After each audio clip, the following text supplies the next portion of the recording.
Okay. Thank you everyone for joining us today. My name is Carla Wilshire. I'm the CEO of the Migration Council Australia. We have the honour of auspicing Harmony Alliance. And we're here today to launch an online course on financial literacy for women. Before I start, I want to acknowledge the traditional custodians on the land we're meeting on and pay my respects to their elders past and present, as well as emerging. And I want to acknowledge the continuing connection they have to the land, sea, community and culture.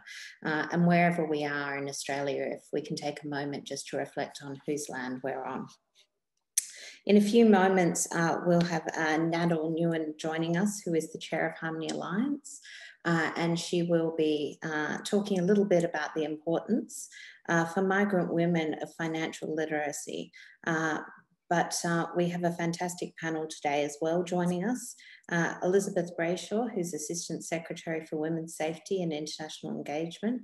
Carmen Garcia, who is a force of energy and founder of national award-winning social enterprise Community Corporate, and also helped to establish one of the youth settlement organisations in South Australia and was the founder. And Malini Raj, who is Head of Community Engagement at the Commonwealth Bank of Australia and works so closely with us all in the settlement sector.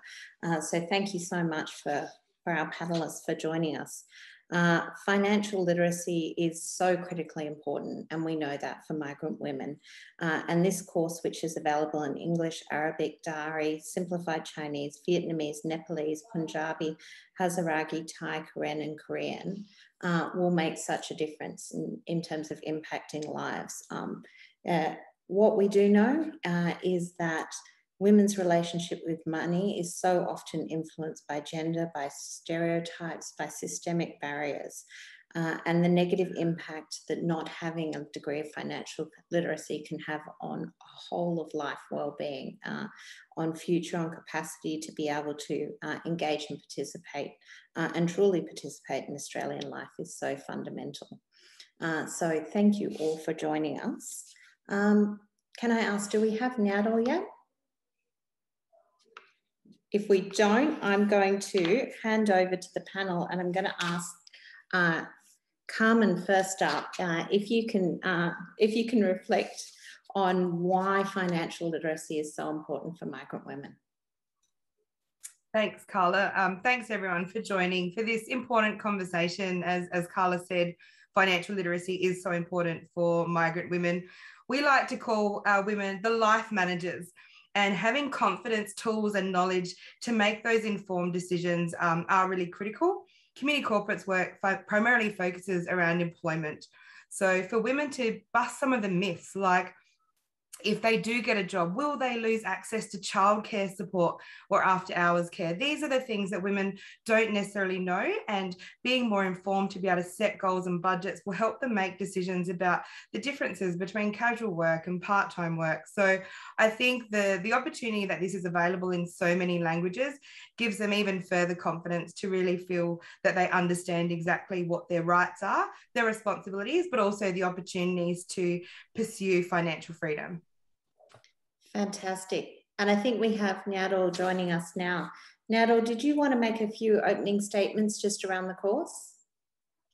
Absolutely. Thank you very much. I'm really sorry I was a bit late. Like, of course, to welcome you all. And I'm assuming that there's already been an acknowledgement of country.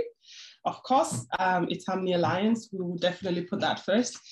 Thank you, everybody, for being here today. I just want to give a little bit of a background about the course.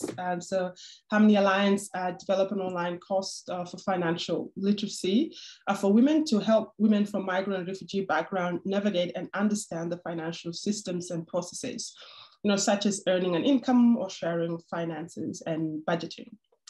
We know that women's relationship with money is often influenced by gender and stereotypes and systemic barriers, and that can have a negative impact on women's financial well-being. This course aims to be an empowering tool for women, especially migrant and refugee women who are in the most vulnerable position. We want them to participate and take appropriate financial decisions without being influenced by others. So what's this course really going to do, or what it's going to be about? It will be a free online multilingual course available in English, Arabic, Dari, Simplified Chinese, Vietnamese, Nepalese, Punjabi, Hazaragi, Thai, and Karen on Korean. Perhaps, you know, I'll corner Carla and Gulnara at some point and say we also need a bit of Nuer there, just because I want to be biased towards my own people. It will also provide practical information on how to manage money while living in Australia, which I think we can all learn at different stages of our life. It will cover a range of topics from setting up a bank account, sharing finances, understanding payslip, works rights, and saving for retirement. We'll also provide an interactive learning experience through resources such as fact sheets, external resources, case scenarios, and tests. And finally, it will include a gender and cultural diversity approach. The course was developed with the support from the Australian government and the Office for Women, and we would really like to thank them for their support and their cooperation so far. Those are my introductory remarks. I am sure Carla has already introduced our excellent panel groups, which I look forward to moderating. Thank you so very much for attending today. And of course, thank you very much to all the people that are partners with us to be able to bring this course, which we think is really important, together. Fantastic. Nyadol, did you want to introduce Elizabeth Brayshaw as well? Absolutely. As mentioned, we've been really supported and work with the Office for Women, and we would like to introduce Elizabeth Brayshaw. She's the Assistant Secretary for Office for Women in the Department of Premier and Cabinet. Elizabeth is responsible for women's safety and international engagement in the Office for Women.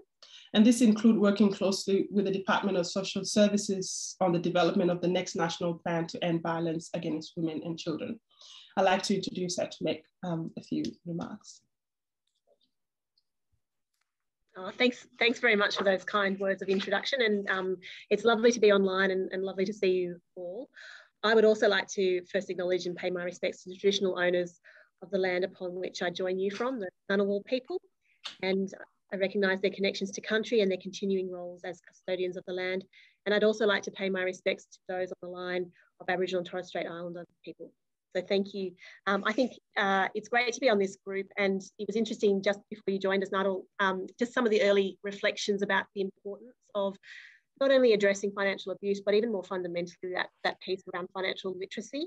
I think for any person, whether that be a woman or man, that ability to understand money and finances and how to apply that knowledge is really critical to your engagement in a community and in a society. And I think the issues that can affect different communities and different people reflect some of the challenges that we need to work out. How do we make sure we are inclusive around financial literacy? Because I think, having that goes hand in hand with financial wellbeing, but I think also just your ability to be part and contribute to a community and a society if you've got that economic security. And you can't get economic security without that understanding and that knowledge. So we're really pleased to be participating and supporting the work that Harmony Alliance has been doing and trying to make sure that the access to these materials is broadened out through the languages. And I know the additional language request that you've made. I think in terms of some opening remarks, and I'll keep them brief, I guess the 2 points that I think are really important is firstly that improving financial capability. The Australian government and the work's being led through the Department of Treasury is very much looking at how do we improve financial capability. There's general resources that we have at the moment on the ASIC's Money Smart website, which helps provide tools, including tools for women. We've got a Women Talk Money campaign at the moment on the ASIC website. But I think there's also a broader piece that Treasury is looking to do and has been tasked to do coming out of the 2021 budget through financial capability policy and coordination. And I'm pleased that as part of that, it is looking at women as a particular group for that financial capability, as well as looking at other groups such as young people. I think it's really important that we do look at some of those gender issues that can both affect how women integrate with the system, but also how stereotypes can affect how the system interacts and affects women. So I think that's a really important foundational piece of work that will be kind of building over the coming years as Treasury takes the lead on that work. Separate to that, I think in terms of the Office for Women, and it's being part of my role is in terms of women's safety, we're really conscious about the tactics of finance and how finance can be used as a tactic for women's affecting women's safety, and particularly in interpartner relationships, but can be in broader extended family relationships. And so what we're conscious of is that without that knowledge of how money and finance interacts to be empowered, it can affect both your choices, but also your economic and employment circumstances, and also affect your options to take action if you are seeking to leave a relationship because of your concerns around that financial insecurity piece. So one of the things that we're conscious under the 4th Action Plan of the National Plan to Reduce Violence Against Women and Children is how do we better address and better explain what financial abuse is, and how do we go about helping and making sure that people have support. We've been doing a range of pieces of work around a project called Preventing Financial Abuse. And so what we're trying to look at is partner with people such as Harmony Alliance to help expand and amplify existing products that are out there. So that's why we've been really pleased to help with this. We've also been working with the Attorney General's Department, who has produced a guide around how debt is treated following the separation of a relationship. So whether that be through family law proceedings or more generally in that early stages of separation. And so we've been working with them about a practical guide which was released recently, and we're hoping to have that also translated in the coming months into several community languages, so that we make sure that that reach of those materials is also out there. And I think that's just an example of some of the work. I think what we want to make sure is that we are harnessing what others are doing and really amplifying and making sure that the accessibility of products is available, because I think there is a lot of goodwill and a lot of interest in making sure that women are supported, but I think sometimes we don't always get it right. So it's that constant work and that constant improvement. The other piece that I'll just mention is that as we work towards developing the next national plan to end violence against women and children, we're very conscious that as part of that next national plan, which governments will consider in the near future, that financial abuse in all its forms is considered as part of the kind of work that we need to do to help address it being used as a tactic, whether that be an intimate partner or broader family experiences that sit within that framework. So that's just, I guess, some opening reflections. We're really interested as being, public servants in the government to hear some of the experiences that you're hearing and seeing at the front line of services, but also just interested to hear more generally the reflections of areas of need. So thanks very much. Thank you very much. And we definitely value the partnership that we have with the Office for Women and the ability to be able to bring this cause alive and make it available to a number of the groups that we work with. I understand that this is not necessarily a question and answer session, but I've got one quick question that I've just come through here. You mentioned the guide that was developed, but someone just asking what's the name of that guide. I think it might be useful for some of their work. We're happy to follow that up with you, but if it's something that you can respond to, that's fine. Otherwise, we'll follow with you. Yep. No, I've got I think the title is called. It's not the catchiest title, but it's a guide to the treatment of relationship debt in family law. But what I might do is we'll share the links with Carla so that you can share it with your audience. And I think it's quite a detailed product, but one thing that I will draw people's attention to is it sort of has a checklist at the back as to a range of services where you can get more help. But what it's trying to do is envisage the range of issues and I think some of the myths that happen around how debt can be handled as well, but we'll certainly share that, and we'll try and find out from AGD when the likely timing of the translation will be as well for you. Thank you very much. Thank you very much. That's very good. Back to you, Carla. Fantastic. And I think now we're going to have the panel discussion. Is that correct? Yep. All right. So I am going to introduce the panel. And I'm not going to read all their full bios, but we could definitely share them with you. So the panel today is made up of Ms. Carmen Garcia. She's the CEO and the founder of national award-winning certified social enterprise community corporate, and specializing in refugee and migrant recruitment, community corporate work with key national employees and industry groups such as Woolworth, IKEA, On the Run, Engineers Australia, and ServiceNow. And then we also have attending, I'm really sorry if I get the pronunciation of the name wrong, but Malini Raj, did I get that correctly? Almost correctly. She has over 20 years experience working across domestic and international finance service organizations, and she's currently head of community engagement at the Commonwealth Bank of Australia, where she leads the team responsible for building and enhancing the bank relationship with community it serves and providing a community voice back to business.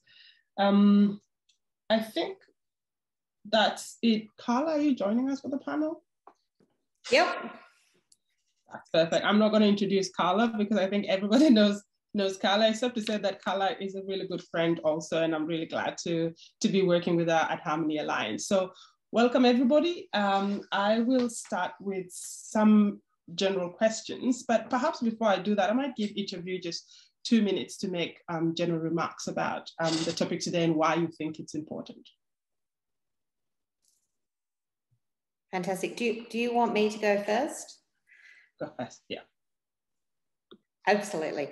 I can't think of, in some senses, when you talk about equality and when you talk about the potential in society to have full participation, full gender equality, what underpins that is a capacity to be able to have financial security and to be able to understand and manage money and to budget and to have financial literacy is absolutely critical to that. So in some senses, you know, while financial literacy often doesn't sound like the sexiest topic, to some degrees it is absolutely fundamental to gender equality.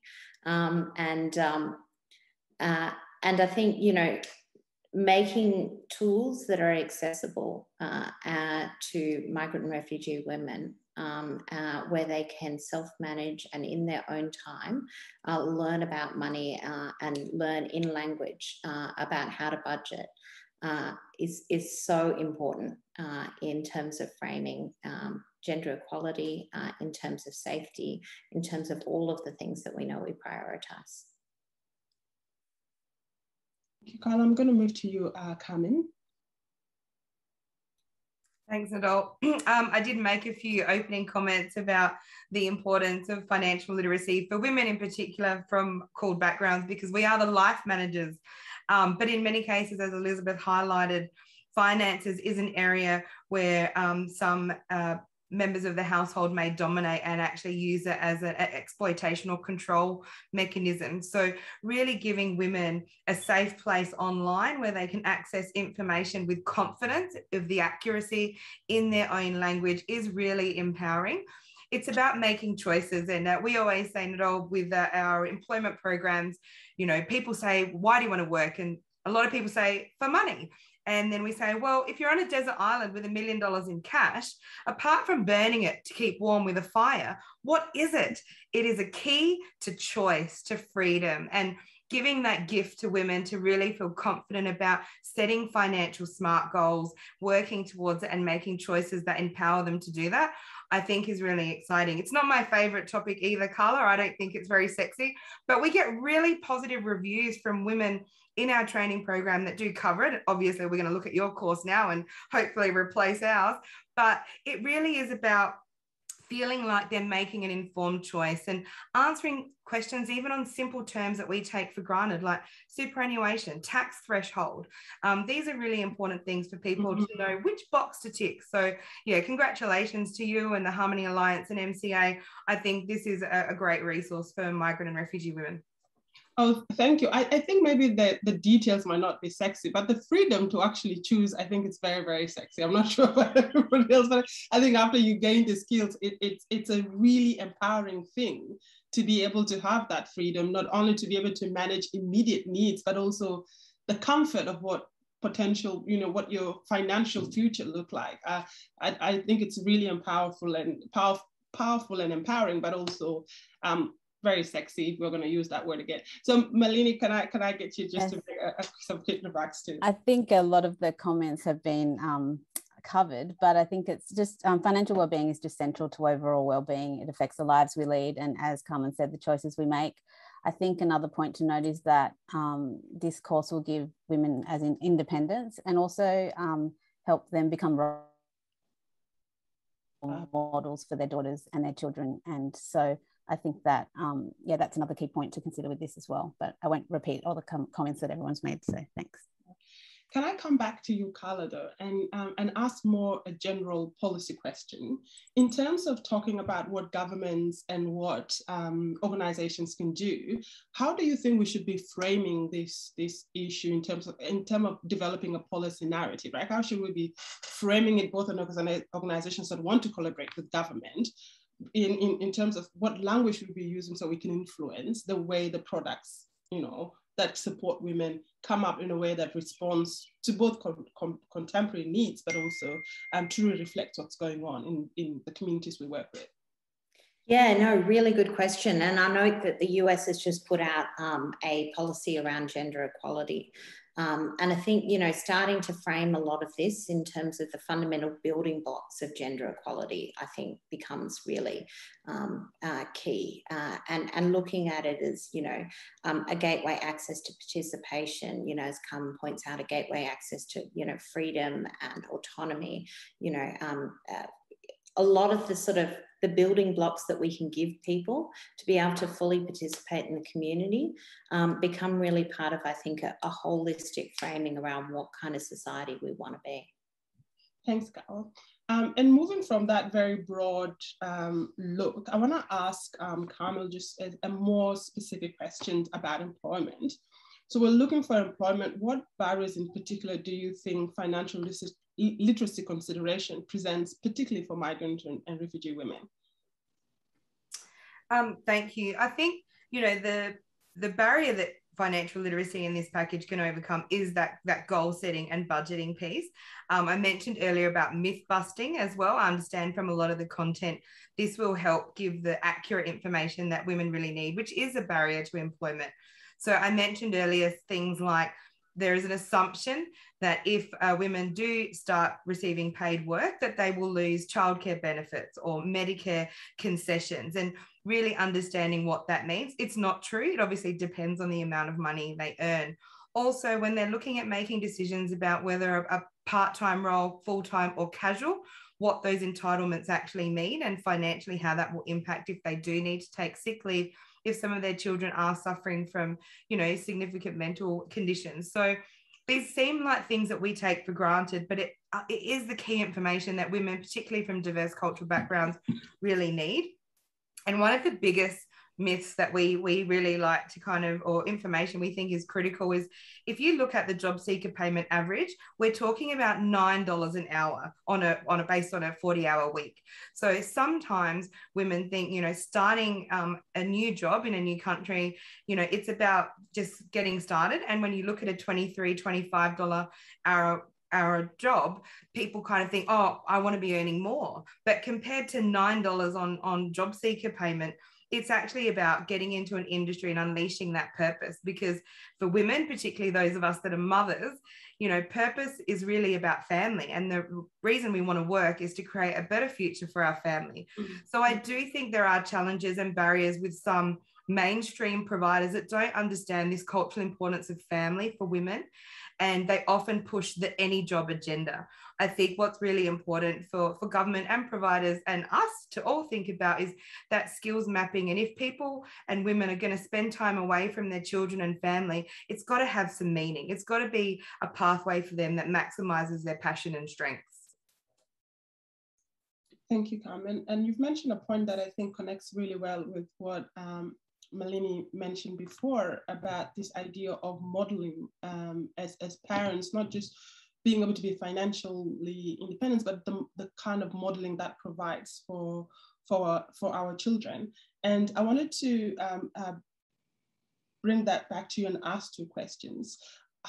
What are the sort of ways we can sort of model that? What are kind of the skills that we can visibly model to children? And also, if you can explore on a much broader sense, how that not only protects women from financial abuse, but how I think how we can also model to our children how to prevent that kind of abuse, to be exploited in the future in that sense.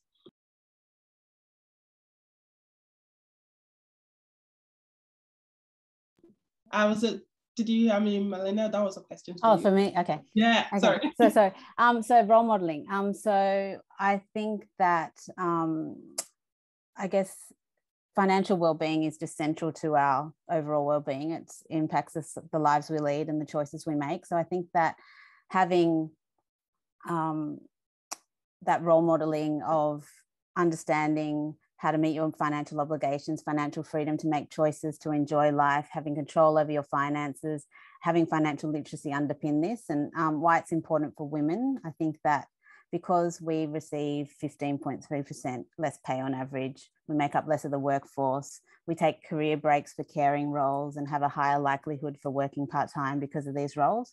So women are more likely to encounter financial abuse in this sense. So I think that really understanding and taking control of your finances and being independent is the first step in, I guess, being a role model to children or the family, etc. I think women having less superannuation savings and making fewer investments, women live longer on average for 4 years longer than men. So they often have more complex, expensive retirement needs. So we've just lost. But women are the economic powerhouses of the economy. So women actually make up 75. Sorry, can you hear me now? Yes, we can. Yes. Hello? Yeah. Yeah. So women are the economic powerhouses of the economy. They make up 75% of the transactions, while women make fewer investments. They tend to outperform men. So I think that women have the knowledge, they have the skills. So this gender inequality of they need to feel that they are empowered, they can have the knowledge and they can have the independence. So this course is great, giving them the skills, and as Carla said, like be able to, I guess, close that gap, because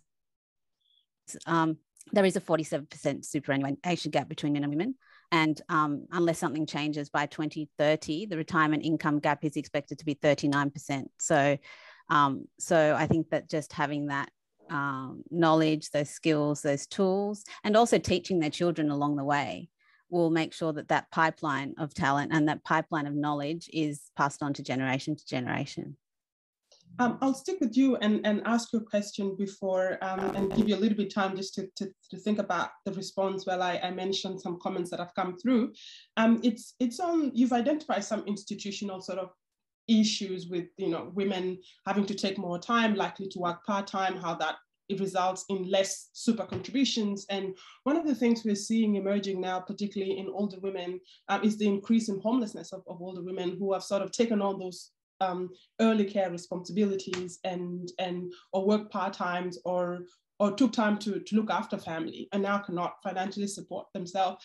And so I think those institutional kind of failures, how are, say, institutions like the Commonwealth Bank, or what should our government be thinking about around the issue of financial inclusion, not just now, but as also in terms of the future? And as you think about your response, I want to tell everyone here on the group that please send us any questions that you've got so I can also share them with the group. And I would like to acknowledge Daisy, who shared her stories. Thank you very much for mentioning your story. And it's such a powerful anecdote. If you're okay for me to share it with the rest of the group, please let me know. But yeah, it's just such an important point she raised here about just not knowing some basic information and how that is used to abuse you as an individual. Yeah, she said I can share it, so I'll read it because I think it's really important. She says, I'm a victim and I survived 26 years of domestic abuse. And only in the past 3 years did I discover that there was a concept such as tax return. I came from a country where there was no such concept, and it took every tax return until the tax office rang me. And I was shocked when they were saying that they owe me tax return. And I mean, I think that's such a powerful example of how insidious financial abuse can be. I hope that has given you some time, Malini, to think about my original question. So I'll come back to you. In terms of homelessness, also of those sorts of vulnerability, and to protect yourself from vulnerability, I think firstly, once again, there's courses like these and women actually prioritizing understanding about their finances. So it's a critical first step, especially if you're coming to a new country, how things work in Australia, because that might be another impact on that homelessness or those consequences later. So this course about financial systems, earning an income, budgeting, and money relationships. But I just touch on the last concept a little bit more. So I think that money is hard to talk about. And if the foundation of healthy, respectful relationships around money is not set, financial abuse and financial exclusion can occur. So I think that approximately 1 in 4 women and 1 in 13 men in Australia have experienced at least one incidence of violence by an intimate partner since the age of 15. So many people seek support for domestic and family violence, are also impacted by financial abuse and the consequence of that, homelessness, etc. So financial abuse can look like controlling access to accounts, taking out loans or running up debts in your name, pressuring you to sign up for loans, preventing you from working or studying, controlling your spending, or hiding money or assets from you. So that means that the women may not have that money. So if something happens, they may have other consequences. So to be honest, the whole of society plays a role. And once women have basic financial literacy and awareness, they must navigate the financial system. So that's where banks play a role. Making information about access to banking services simple and easy, and not making it difficult for them to navigate the financial system when they need help. So we've got banking accessible, inclusive resources in easy English for things like support services, financial difficulty, COVID support, help from an interpreter, banking in Australia, low-cost banking, and scams and frauds. So when people are in vulnerable circumstances, they're also more susceptible to things like scams and frauds. So we've developed guides with financial abuse and elder abuse and dealing with diagnosis. And we have our next chapter program, and all that will support people in vulnerable circumstances. And we're focusing on support, advocacy, and prevention. So making sure that we, like structures in society, have that support network available. So when people are in vulnerable circumstances, we are there to help, and they know to come to us. Thank you very much. I've got a question for Carla, and then I'm going to go to Carmen. The question is, it just came through the comments, is how can the settlement sector use this resource? And that there's a question for Carla. And there's also an additional question about whether the materials could be available in Yazidi. But I think that's something probably we can follow up with the person who asked the questions and see whether that is possible. But what I can mention more generally, especially to the participant that asked the question about whether we produce material for Yazidi, is to really welcome your continual engagement with Harmony Alliance, because I think there's a lot more opportunities to inform our work and also to hear what you think particular communities are facing. We always welcome that kind of feedback. So yeah, I'm going to go to Carla, and then to Carmen, and maybe something that all the panelists here can join in. I wanted to ask you about how do you think we can bring positive change to migrant refugee women around the issue of economic participation? So Carla, you first, and then I'll come to you, Carmen. Yeah, no, absolutely. So we will definitely be sending this link around to all of the different settlement agencies through the settlement community of practice. And it can certainly be utilised in any setting or sent out as part of newsletters. And really encourage that we get this out to as many people as possible. It would be great to add languages to the languages that we've already got. Yes, at some point in time, we can definitely look at how we might be able to budget to further do that. But I think having the course there and having the content can also be taken and sort of used in structured bite-sized pieces as well. And it really is a fantastic kind of comprehensive overview of financial literacy. I think some of the points as well around some of the systems that we take for granted, and both Carmen and Malini, you've touched on this, but even concepts like superannuation. you know, we take superannuation for granted, and we take the concept of it. And one of the things we know is that, for instance, disproportionately, if you look at, and I had a really good conversation with one of the big super companies recently, who took money out during COVID, and overwhelmingly it was women, and then overwhelmingly it was migrant women. And so, you know, if you look at who's going to be most disadvantaged, you know, in that end of life phase, and partly the concept of cumulative and compounding superannuation, and demystifying what superannuation is and why it's so important within an Australian context in terms of, you know, looking after yourself within old age, and care of self in final and later years. You know, it's really important to actually kind of get the fundamental concepts down pat as well. Thank you. And Carmen, my question, which was all a question to the rest of the panel, was about how do we bring positive change. But if you could give me a minute, I wanted just to ask whether, after you make your comment, whether Elizabeth Brayshaw has any comments to make in terms of that, a general overview as from the government perspective, whether some of the stuff that have been brought up already points to things that government is doing or things that government could be doing. So I'll let Carmen speak, and that gives you an opportunity to consider a response. So Carmen, to you. Thank you. Positive change. Well, I can see probably from the many participants online that have introduced themselves and the strong settlement sector that, you know, the best thing we can do is be advocates and tell the story of women and really help particularly employers understand the opportunity to unleash talent that's currently underutilized.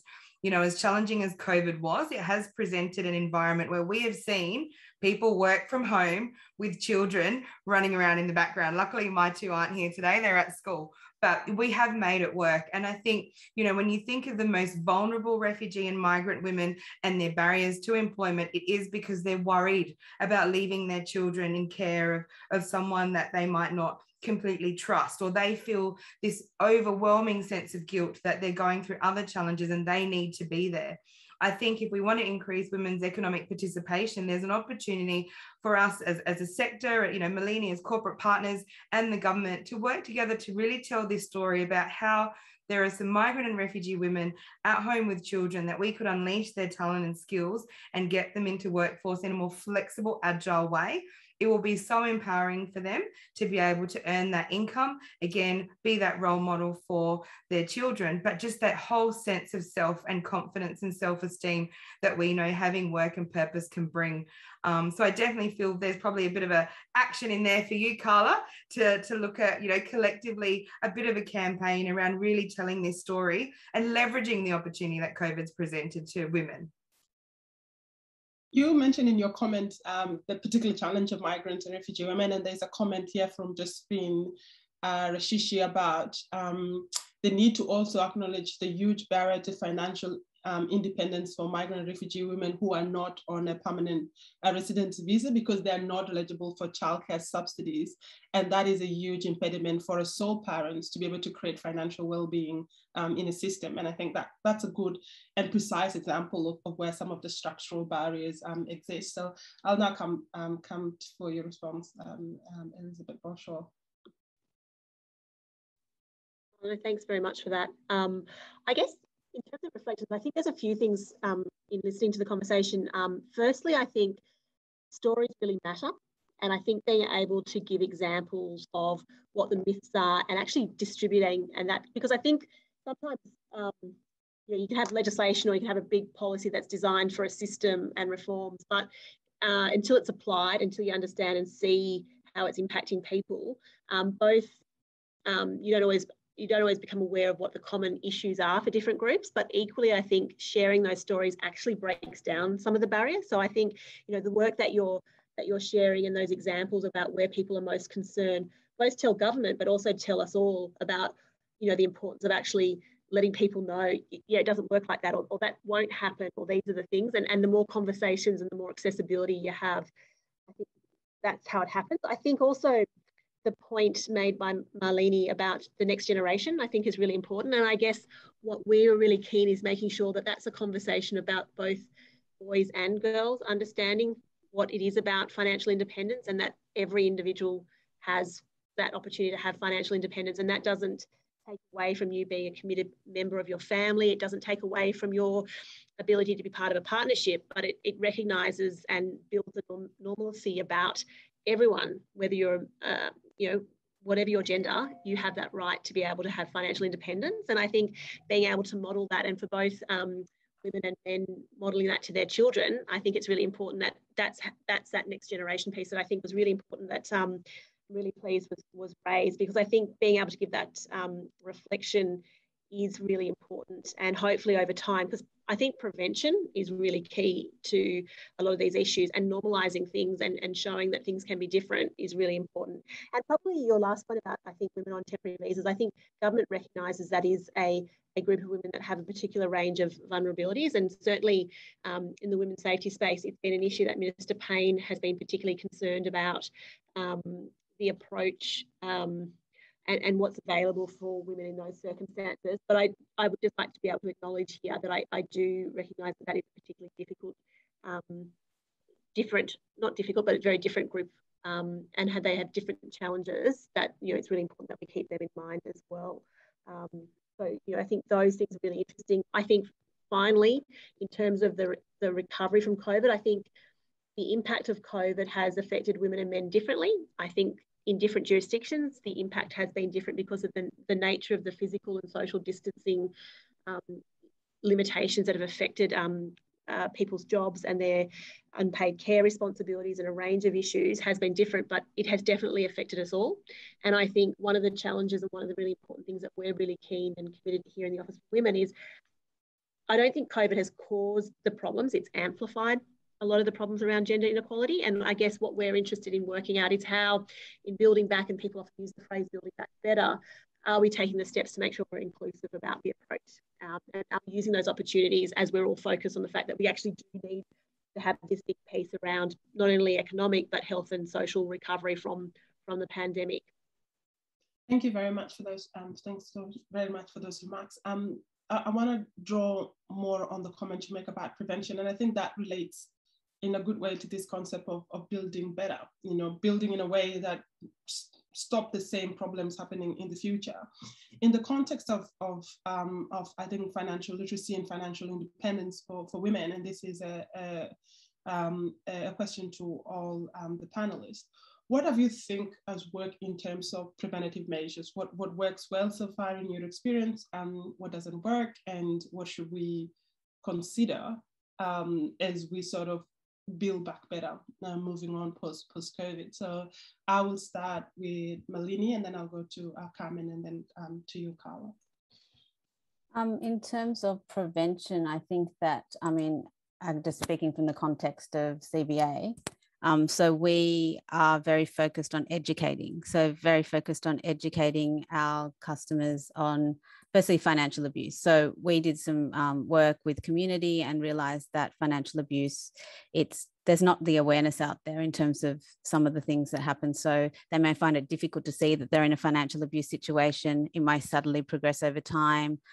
Some cultures, it might be considered acceptable for one person to control all household finances. Sometimes money is seen as a private matter and not openly discussed. So just things that being prevented from going to work, pressures to stop earning, all of needing to show receipts, etc. These behaviours in isolation might not be alarm bells, but collectively just having that recognition. So we developed a Recognise and Recover guide, and we have summary flyers in easy English in 16 languages. So they're not product related, but this is some of that kind of prevention, understanding that you need to have financial independence. So then you are in a better, and knowledge, so you're in a better situation to be equipped to deal with any challenges. Also, speaking in the context of the bank and domestic and family violence, we've been supporting this since 2015, but now we've made a long-term commitment to support people and achieve long-term financial independence. So we're focused on support, advocacy and prevention. So we've got our community wellbeing team, which supports customers in their immediate banking needs, helping secure financial safety and wellbeing. We secure their financial banking accounts, refer them to external support services fitted for work or 1-800 respect. And we also are contactable now on our 1-800 number and through chat. One other thing that we also have been doing is creating a research suite of research reports on the impact of financial abuse on particular cohorts of customers. And the purpose of that is, to your point, that prevention piece and about building financial abuse and building capability in society to effectively deal with this situation. And then also in terms of preventing, we also look at our products and make sure that we can prevent financial abuse or that happening in terms of like through our CommBank app, people have been sending messages with 1 cent deposits with abusive messages in the transaction description. So we need to do our bit to prevent that happening as well. So. Thank you, Carmen. I'm happy to repeat the questions yeah. No, because I can change it to my way of responding. That works well. I think when we think about what's worked, what we can build on, one of the key things I would say is acknowledging that talking about money in many cultures, particularly my own Filipino culture, is taboo. So it's not going to be something that women are going to proactively come and engage with their caseworker or social worker on. So how do we know it's worked? I am really about outcomes and results. I think particularly for our new arrival communities, when we're talking about, really high unemployment, 6% of refugees hired, in the first 6 months of arrival, and still after 2 years, we've only got 25% of refugees into work. Getting work and setting budgeting goals and, it is so far from reality for many people, like it just seems quite hopeless. So outcomes and the settlement sector, I think, are doing this really well with lots of initiatives about increasing economic participation for women, where we're seeing the results. People see it, then they believe it. People are saving up for cars. Those that are on bridging visas that don't have access to university are getting part-time jobs, saving up to pay for their own school fees. And I think these are the women, again, echoing Elizabeth's comments, the stories that we really need to tell. It is being done.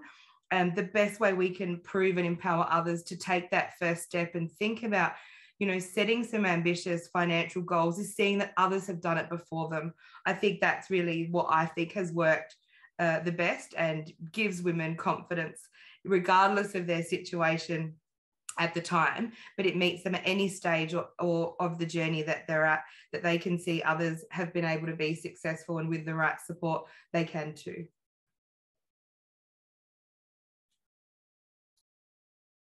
Thank you. Carla?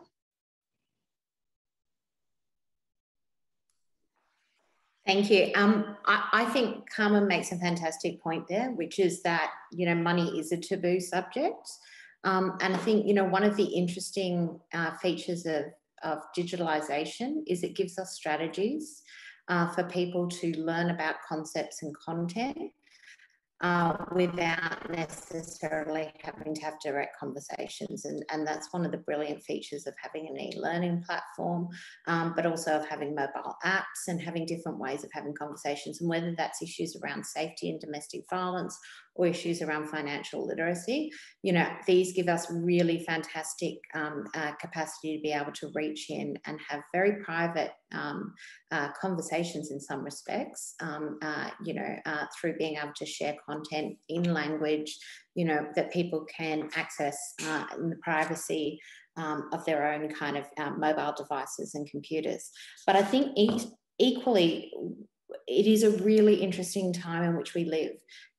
Decentralization of information, decentralization of financial flows, the new economy. To some extent, we're moving towards all sorts of kind of concepts around finance, like a subscription-based economy, which, are really contract heavy and require a lot of financial literacy. And to some extent, I think one of the big concerns is that certain pockets of our community end up getting left behind. We've just done a piece in the last week analysing scams online. And watching the way in which content was created in language that specifically targeted migrant women, and specifically used language like, this will help your family get ahead. it's really interesting to see the way in which, you know, and terrifying to see the way in which some of the information flows that we have available now also create a context where it's even more important that we give people the tools to be able to analyse their own and take control of their own finances and understand contracts and understand financial relationships. Thank you all. We are now about a few minutes away from ending, so I wanted to bring in some comments that I've been reading the participants have put in, as well as 2 questions, and I think that's as much as we can have time for. One is a comment. I think Romy is trying to talk about financial capability and financial literacy. The idea that sometimes you can have the financial knowledge, the way I think if I've understood the comment right, you can have the financial literacy, but you cannot, you're still prohibited by circumstances to be able to actually use that capacity in a way that change stuff. And so what kind of programs can we put in place after, I think, these courses of financial literacy, so people can actually act on the knowledge that they have. There is a question specifically for Carla, and it's how has COVID-19 influenced the barriers that migrant women experience? And then I have a question for Malini, and I think you've already covered that in some ways, and it's what are the best approaches to improve financial literacy? I think you've covered that a number of times, but it might be useful as we just wrap up to repeat that again. And then there's a final question for Carmen, is how does financial literacy increase employability for migrant and refugee women? So I'm going to give each of you just a minute to answer those questions, because we're getting very close to time. Can I start with you, Malini, on the question of what are the best approaches to improve financial literacy? Yes, so I think financial literacy, I think just practicing it. So understanding the concept first, so budgeting. In our Recognise and Recover Guide, and I'm sure in the course, there's like budgeting tools. So do a budget. Do a practical example of a budget every week and see how you go with it. And so I think that the more you practice and the more you understand like where the challenges are and where you struggle, then it's only going to get easier as you go along. So that practical things, but like also just having your bank account. So we have a concept of every day, rainy day, one day. So every day is the money that you spend on day-to-day expenses. Rainy day is something you put away. Just say you have a toothache and you need to go to the dentist. So then you have that money set away that doesn't eat into your, and then one day is your aspiration, your goal. Like I want to save for a holiday. I want to save for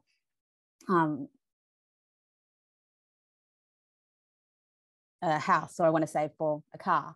And so just putting your money into those different buckets is a good way to start in terms of getting that financial literacy and combining that with a budget. We do in our Recognise and Recover Guide have budgeting templates and tools. So just using the tools that are available to do that. Thank you. And can I come next to you, Carmen, about the connection of financial literacy and the increase of employability? Yeah, absolutely. It's 100% connected, financial literacy to employability, because it helps people understand and value time. You know, when we talk to women about choices, or young people as well, we talk about how much, you know, the job is for an hourly rate. And if they're trying to save up for a phone, is that worth a week and a half of full-time work? You know, that's a choice, right?